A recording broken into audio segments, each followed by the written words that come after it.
Good morning, children. Today, let us study about AIDS. The full form of AIDS is Acquired Immunodeficiency Syndrome. Syndrome means a group of symptoms. Syndrome means group of symptoms, and it weakens the immune system. So, deficiency of immune system, and it is caused by human immunodeficiency virus or HIV virus. Human immunodeficiency virus. And what is the speciality of HIV? HIV is a retrovirus with RNA as a genetic material. So in this HIV, it is a retrovirus. Retrovirus. What is retrovirus? If a virus has got RNA as a genetic material, it is called retrovirus. So this is the meaning of acquired immunodeficiency syndrome. Syndrome means a group of symptoms, and it weakens the immune system. So deficiency of immune system, and it is caused by human immunodeficiency virus or HIV. And what is the speciality of HIV? It is a retrovirus with RNA as a genetic material.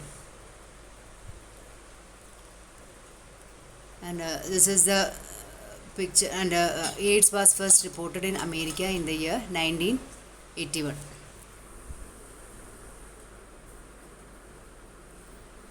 And let us see how transmission of AIDS occur.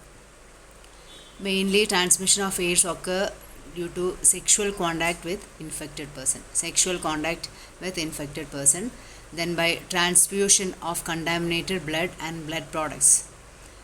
Okay, by transfusion of contaminated blood and blood products. Then by sharing infected needle, as in the case of intravenous drug abusers. Then from infected mother to her child through placenta.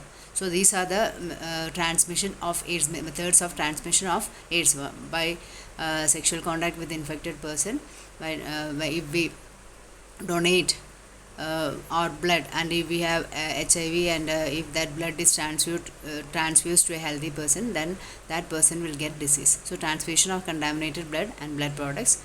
Then by sharing infected needles, as in the case of intravenous drug abusers. Drug abusers always they share one syringe for injecting.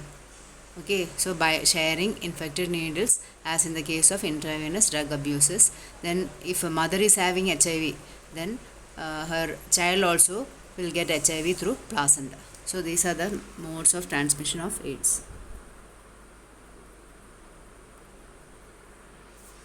Now, who are at high risk of getting AIDS? Number one, individuals with multiple sexual partners. If a particular person, individuals with multiple, they go to other person for having sex and all, multiple sexual partners, they will get the disease. Then drug addicts who take drugs intravenously. I have already told you, drug addicts and all, they share only one needle for injecting drugs and all. So drug addicts who take drugs intravenously. Then individuals who require repeated blood transfusion. In the case of dialysis and other diseases and all, individuals who require repeated blood transfusion, they are at high risk of getting this disease. Then children born to HIV infected mother. So these are the people who are at high risk of getting AIDS.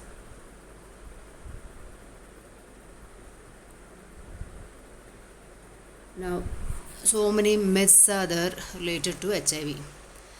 HIV does not spread by mere touch or physical contact. If we hug a person, if we shake the hands, it will not spread through that method. If we share food with infected person, it will not be transmitted. So it spreads only through body fluids. It spreads only through body fluids. And there is a time lag from few months to many years, that is between the infection and appearance of symptoms, and it is called window period. It is called window period. Even though that virus is present in the person's blood, the person will not show any symptoms. So that period is called window period. There is a time lag from few months to many years between the infection and appearance of symptom, that is called window period. Now let us study about the life cycle of HIV. So first of all, this is very important question. So life cycle of HIV. First, HIV enters into the body. HIV enters into the body through sexual contact or body fluids or any other methods. then it enters the macrophages. Okay, it acts as HIV factory in our body. One special cell is the macrophages. So it will enter the macrophages, and inside the macrophages, reverse transcriptase occurs. Reverse transcriptase means from RNA, DNA will be synthesized. Okay, from RNA is a genetic material of virus. So from RNA, this RNA that will synthesize DNA. That is called reverse transcription will occurs with the help of reverse enzyme, reverse transcriptase. Then RNA genome replicates to form viral DNA. So inside the macrophage, RNA genome replicates to form viral DNA. Then viral DNA gets incorporated into the DNA of the host cell. So host cell is also having the DNA. So after synthesizing RNA genome into DNA, that viral DNA gets incorporated. It will incorporate into the host cell's DNA. Then what will happen? These infected cells produce virus particles. They will not produce its own cell, but infected cells produce viral particles. Okay, they will produce so many viral particles. Then HIV enters into the helper T cells. After this, HIV enters into the helper T lymphocytes and replicates. Okay, it will replicate and produce many virus particles. Then again it will attack another helper T cells, causing progressive decrease in the T cells, and it will weaken the immune system. Okay, this is how our immune system gets weakened by HIV. So first of all, HIV enters into the body, then it enters the macrophages, then inside the macrophages, virus particles will start producing its own viral DNA. It is called reverse transcription. Then viral DNA gets incorporated into the host cell's DNA. Then infected cells produce virus particles. Then again HIV enters into helper T lymphocytes. It will replicate and produce many viral particles. Again it will attack helper T cells, causing progressive decrease in the T cells. So T cells are very important for immunity. So if all the T cells get destroyed like this, our immune system will become weakened. So this is the life cycle of HIV.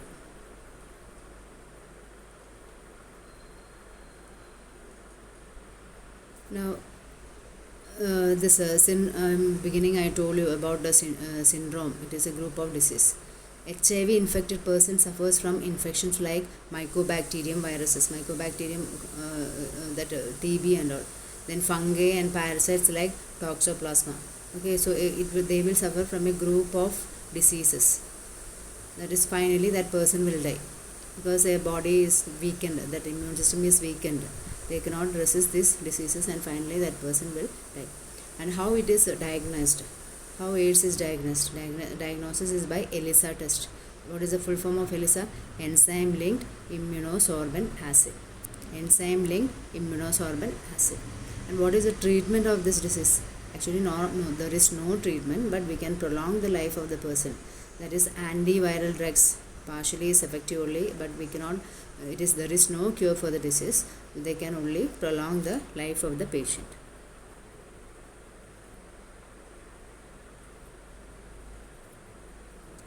How can we prevent AIDS? First of all, we have to educate people about AIDS, how it is transmitted, what are the effects of AIDS, and also educate people about AIDS. Then we have to use disposable needles and syringes. Disposable, when we go to hospital and all, we have to tell them we need disposable needles and syringes. Then free distribution of condoms. Then making blood banks safe from HIV. So if we donate our blood, then they will check the blood for HIV and all. It should be free from HIV. Then regular checkups for HIV.